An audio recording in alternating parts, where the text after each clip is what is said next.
성경 말씀 요엘서 2장 12절에서부터 14절까지의 말씀입니다. 제가 봉독해 드립니다. 여호와의 말씀에 너희는 이제라도 금식하고 울며 애통하고 마음을 다하여 내게로 돌아오라 하셨나니 너희는 옷을 찢지 말고 마음을 찢고 너희 하나님 여호와께로 돌아올지어다. 그는 은혜로우시며 자비로우시며 노하기를 더디하시며 인애가 크시사 뜻을 돌이켜 재앙을 내리지 아니하시나니 주께서 혹시 마음과 뜻을 돌이키시고 그 뒤에 복을 내리사 너희 하나님 여호와께 소제와 전제를 드리게 하지 아니하실지 누가 알겠느냐. 아멘. 어제 지난 한 주간 잘 지내셨나요? 네, 표정 보니까 다들 못 지냈어요. 어느덧 6월 중순이 됐습니다. 6월 중순이면 우리 랩런트들이 벌써부터 고민을 하죠. 중간고사. 네, 중학교 2학년, 3학년은 제가 그러려니 해요. 그래, 너희들이 그 시험 때문에 힘들겠구나. 근데 제가 알기로 중학교 1학년 친구들은 시험 없거든요. 근데 중학교 1학년 친구들이 무슨 고민을 하냐면요. 2학기 때부터 시험을 칩니다. 아니 아직 2학기가 되려면 한참 남았는데 아직 벌써 그 고민을 시작을 하더라고요. 그 말 들으면서 우리 랩런트들에게 정말 이 시험이 단순하게 그냥 테스트, 그냥 뭔가 문제를 그냥 풀어가는 이런 것들을 점검하는 시간이 아니라 프라블럼, 진짜 문제가 되고 있구나. 좀 그런 생각을 해봅니다. 근데 그러면서 이런 생각이 들었어요. 여러분들이 공부를 해 나가는 데 있어서 꼭 명심해야 될 게 여러분들 공부를 왜 하세요? 이게 사실상 여러분들이 꼭 명심해야 될 거예요. 왜 공부하냐는 거죠. 이제 다들 대답을 못 하시죠. 왜 해야 되냐? 오늘 아침에 잠깐 어떤 랩런트랑 이야기했는데 그냥 해야 된대요. 그냥 뭔가 안 하면 안 될 것 같대요. 그래, 그렇지. 뭔가 그냥 해야 될 것 같은 그 압박감. 근데 공부를 잘 해야 성공할까요? 공부를 못하면 성공을 못하는 걸까요? 막상 또 앞에 성공하신 분들을 보면은 공부를 잘해서 무조건 서울대를 가서 성공한 사람들은 또 덜어 있지만 그렇지 않고 대학을 안 나왔는데도 성공한 사람들이 되게 많아요. 성공의 기준은 여러분들의 생각에 돈이니까요. 뭔가 안 맞아요. 공부를 잘해야 성공할 것 같다? 그것도 아닌 것 같아요. 그럼 진짜 참된 성공의 기준은 무엇일까요? 여러분들이 이거를 꼭 명심해야 돼요. 진짜 성공. 그리고 이 성공은 어디서부터 오는 걸까요? 여러분들이 공부를 할 때요, 반드시 이거를 먼저 생각하셔야 돼요. 진짜 성공, 진짜 우리에게 성공을 주실 수 있는 분은 누군가? 네, 누구예요? 하나님이에요. 하나님은요, 여러분들의 공부를 잘하게끔도 하시고요, 못하게끔도 하시고요, 여러분들 집안에 문제도 주시고요, 때로는 그 문제를 걷어가시기도 하시고요, 여러분들을 성공자에 앉히시기도 하시고요, 여러분들을 그 성공자에서 내리시기도 하시는 분이 누구예요? 하나님이에요. 모든 게 다 하나님의 손에 있어요. 그렇다면 진짜 성공은 무엇이냐? 이 하나님이요, 내 인생의 주인이 되어져서요, 그분 한 분만으로 만족하고 충분해지는 거예요. 단순히 돈을 많이 벌고 성공하는 게 목적이 아니라 이 하나님의 마음에 합당한 사람이 되는 거예요. 그게 진정한 성공이라는 거죠. 아무리 돈을 열심히 벌었어요, 아무리 성공을 했어요, 하지만 그 마음이 공허해요. 그걸 뭘로 채워요? 요즘 성공자들은요, 술로 채워요. 더 나아가서는요, 도박으로 채워요. 더욱 더 나아가서는요, 거기 안에서 만족감을 못 누리니까요, 요즘에는 마약으로 채워요. 그게 지금 하나님 없는 성공자들의 모습이죠. 여러분들은 그걸 보고 성공했다라고 이야기를 하나요? 돈은 벌었지만 성공을 못한 거죠. 하지만 하나님께서 주시는 진정한 성공의 기준, 참된 성공의 기준이 하나님이라면 이 하나님이 무엇을 원하시는지 그거를 봐야겠죠. 하나님은 무엇을 원하실까요? 여러분들에게요? 성공자가 되라고 이야기하지 않았어요. 하나님은 여러분들에게 돈 많이 벌어서 뭔가를 열심히 해야 돼, 시대를 바꿔, 그렇게 얘기하지 않았어요. 하나님은 여러분들에게요, 예배자가 되길 원하세요. 하나님의 자리에 나와서 예배하는 예배자가 되길 원하세요. 그리고 더욱더 나아가서 어떤 사람을 원하시냐, 그런 불신자들을 살리는 전도자가 되길 원하시는 거예요. 하나님이 보시기엔요, 이게 진정한 성공자예요. 이 방향으로 나아가는 사람에겐요, 하나님이 달라 하지 않아도요, 경제 축복뿐만 아니라 모든 힘과 모든 것들을 부어 주신다라는 거예요. 공부가 목적이 아니죠. 이게 목적이 되어지는 순간 하나님이 진정으로 하는 게 이거기 때문에 하나님은 이것들을 부어 주신다라는 거죠. 그렇기 때문에 여러분들의 인생의 주인, 이 하나님임을 반드시 기억하면서, 왜 공부해야지? 이것 때문이에요. 왜 내가 성공해야 되지? 이것 때문이에요. 기준을 바꾸시기 바랍니다. 오늘 하루 정말 이 기준을 바꾸는 그런 예배 시간이 되길 바라겠습니다. 특별히 오늘은 이제 선지서를 통해서 쭉 말씀을 보고 있는 가운데 우리 요엘서를 함께 보고 있습니다. 요엘서는 기록 시기가 명확하지 않아요. 보통 선지서들을 보면요, 뭐 어떤 왕이 죽던 해에 어떤 왕이 있을 때 그렇게 기록 연대가 파악할 수 있는 그런 것들이 있는데요, 요엘서에는요 그런 기록 연대가 없어요. 그래서 많은 학자들이 아직도 논쟁거리예요. BC 8세기부터 시작해서 BC 거의 2세기까지 전천후에 걸쳐서 아마 이때일 거야. 학자마다 이야기가 달라요. 제가 요엘서 관련해서 책들을 봤는데 그 책들마다요, 말하는 그 시기가 다 달라요. 왜냐하면 길을 정확하게 어느 때라고 이야기가 나와 있지 않기 때문이죠. 하지만 이 요엘서의 내용을 보면요, 모든 시대에 적용되어지는 분명한 하나님의 말씀임을 여러분들이 반드시 기억해야 돼요. 그렇다면 우리가 이 요엘서를 통해서 오늘 하나님의 말씀, 하나님이 우리에게 하고자 하는 말씀이 무엇인지 우리는 봐야 하는 거죠. 요엘서의 특징은 시작부터 이 1절에 뭐 요엘이 누구다라고 설명을 하고 나서 2절에 바로 나오는 게, 첫 번째로 나오는 게 여호와의 날이라고 나옵니다. 이 여호와의 날은 무엇이냐? 네, 약간 되게 무서운 말이에요. 정말 심판에 대한 말씀이에요. 요엘서 1장과 2장에 보면요, 하나님께서 이스라엘 백성을 어떻게 심판할 거야라는 그 말씀을 주고 있어요. 뭐예요? 네, 1장에도 2장에도 나오는 게 메뚜기 떼를 보내서 심판을 하겠다, 그들에게 재앙을 내리겠다. 메뚜기 떼 하면은 언제 이 재앙이 임했었죠?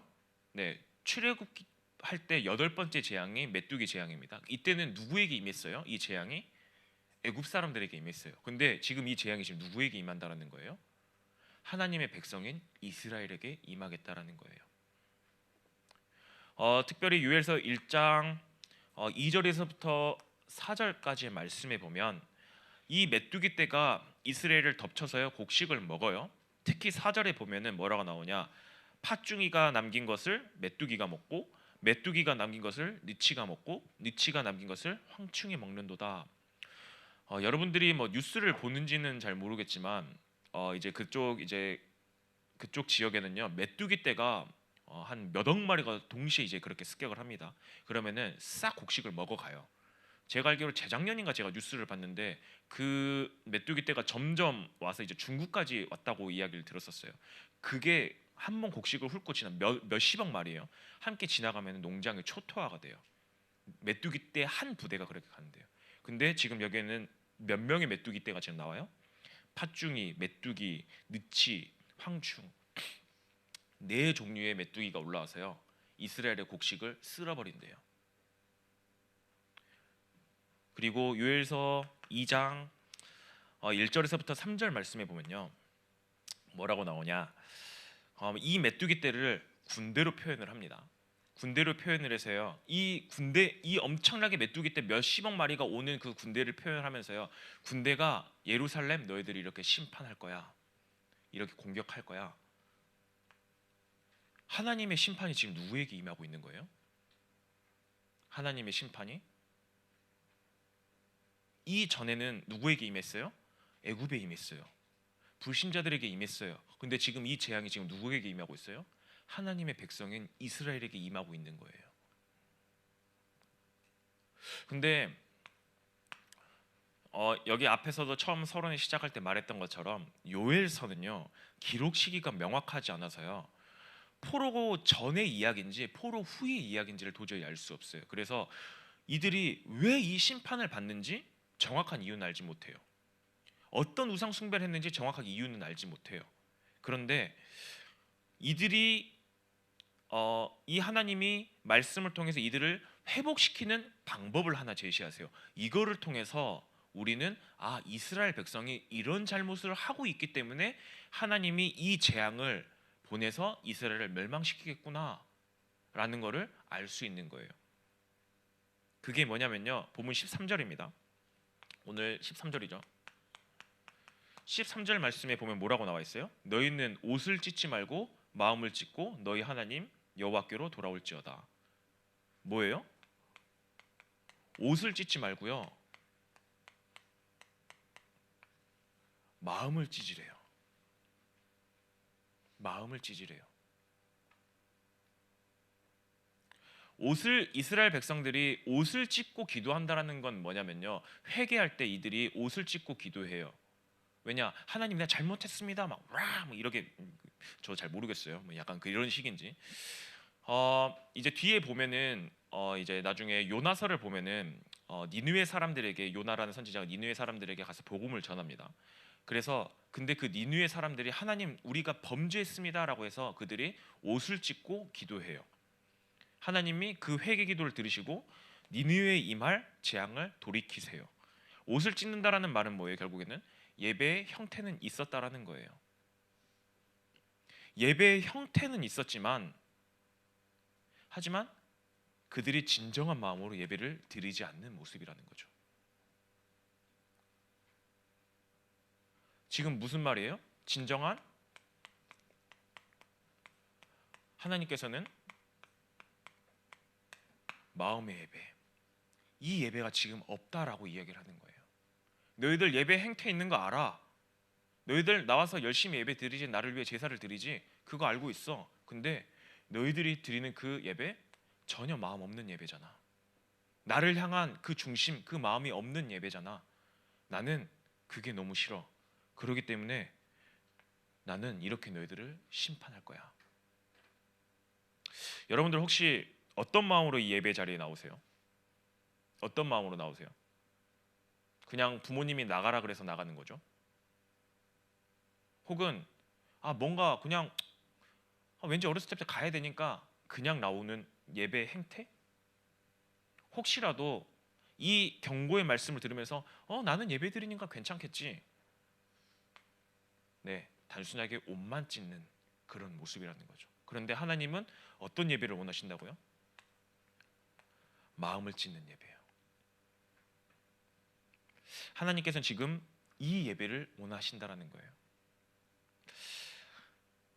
그런데 되게 신기하죠. 하나님께서는 올바른 예배, 이걸 보고 올바른 예배라고 하죠. 올바른 예배를 회복했는데요. 예배를 회복했는데 이 모든 재앙을 멈추세요. 이 재앙을 멈추세요. 왜 멈출까요? 왜 멈출까요? 그 이유가 오늘 13절 뒷절에 나옵니다. 여호와께 돌아올지어다 그러면서 그는 은혜로우시며 자비로우시며 노하기를 더디하시며 인에게 크사 뜻을 돌이켜 재앙을 내리지 아니하시니라. 하나님 어떤 분이라고요? 은혜로우시대요. 하나님 어떤 분이시라고요? 자비로우시대요. 하나님 어떠시다고요? 노하기를 더디하신대요. 어떤 분이시라고요? 인애가 풍성하시대요. 이걸 보고 뭐라고 이야기를 하는지 아세요? 이걸 보고요, 하나님을 사랑의 하나님이라고 이야기하는 거예요. 하나님은 이스라엘 백성이 멸망하는 것보다 그 멸망에 돌이켜서 그들을 다시 회복시키고 싶어 하시는 사랑의 하나님이세요. 심지어 하나님은 이런 심판을 내리세요. 근데 이 심판을 내리시는데요, 이 심판을 내리시는 이유조차도 뭔지 아세요? 다시 이스라엘 백성을 돌이켜서 하나님의 곁으로 올바른 예배를 드릴 수 있도록 만들기 위해서 어쩔 수 없이 심판을 내리시는 거예요. 자, 이 사랑의 하나님이 우리가 다시 이 하나님 앞에 나가서 올바른 예배를 드릴 때 어떤 일이 일어나는 줄 아세요? 어떤 일이 일어나게 되냐면요, 우리가 그들에게 돌아갈 때 1장에서 메뚜기 떼에게 심판을 받았어요. 근데 3장에 보면 뭐라고 나오냐, 그들에게 빼앗겼던 메뚜기 떼가 갉아먹었던 그 모든 것들 내가 다 보상해 줄게. 내가 그 모든 것들 다 보상해 줄게. 심지어 2장 1절에서부터 3절에 누가 올라왔어요? 메뚜기 떼와 같은 대적들이 올라와서 공격해 들어왔어요. 근데 내가 그들을 다시 다 심판해 버릴게. 그리고 너희들이 영원히 망하지 않을 올바른 참된 예배자로, 참된 성소로, 영원한 하나님의 나라로 내가 만들게. 대적들을요, 어떻게 해요? 그 대적들을 다 없애시겠대요. 언제요? 우리가 올바른 예배 회복할 때요. 이 올바른 예배 하나 회복했을 때요. 그렇다면 우리는 어떻게 해요? 하나님 앞에 온전한 예배, 마음을 찢는 그 올바른 예배, 그렇게 나아가야겠죠. 그 비밀이 무엇일까요? 우리가 어떻게 하면은 그 하나님 앞에 올바른 예배 드리면서 나갈 수 있을까요? 네, 누구 때문에요? 우리를 위해서 보내신 예수 그리스도. 그 하나님의 사랑의 가장 끝인 그 예수 그리스도. 우리는 그 그리스도 한 분만을 붙잡고 다시 하나님 앞에 온전한 예배자로 나아갈 수 있다라는 겁니다. 하나님께서는 우리를 예수 그리스도를 통해서 뭐 하셨어요? 네, 영원히 죽을 수밖에 없는 이 심판, 재앙의 날에서 우리를 구원하셨어요. 그리고 뭐 하길 원하세요? 올바른 예배를 드리는 예배자로 부르셨어요. 이 사람을 뭐라 그래요? 이 사람을 하나님 자녀라고 이야기를 합니다.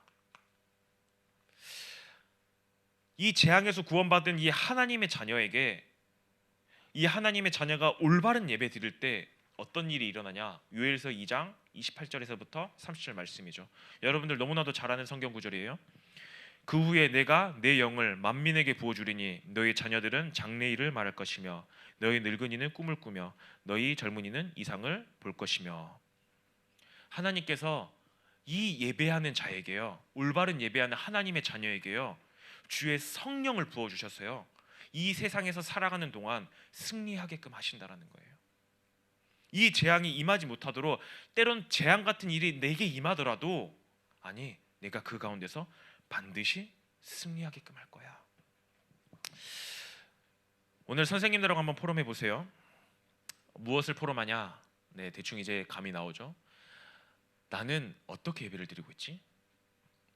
어떤 마음으로 내가 지금 예배를 드리고 있지? 육신의 예배를 드리고 있냐? 아니면 진정한 하나님 앞에 마음을 드리고 있는 예배?